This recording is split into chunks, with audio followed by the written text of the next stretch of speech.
Senin yanında dünya sakit ve güzel.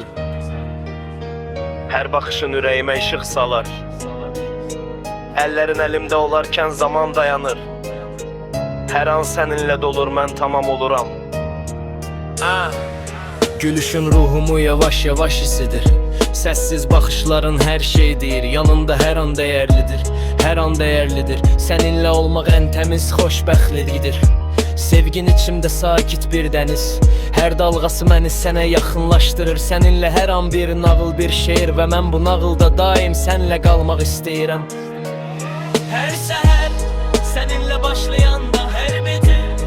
Senin hatirenle bitir. Senin varlığın her şeyin mənası. Seninle olmak hayatın en güzel ritmidir. Her seher seninle başlayan da her gece senin hatirenle bitir. Senin varlığın her şeyin mənası. Seninle olmak hayatın en güzel ritmidir.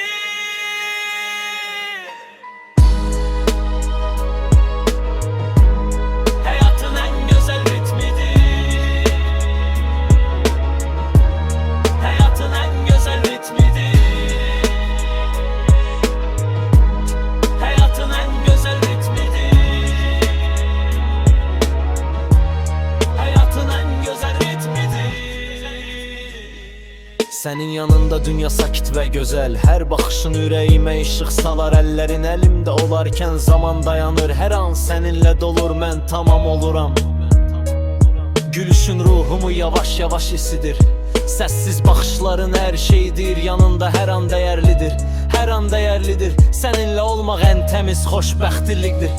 Her seher seninle başlayan da her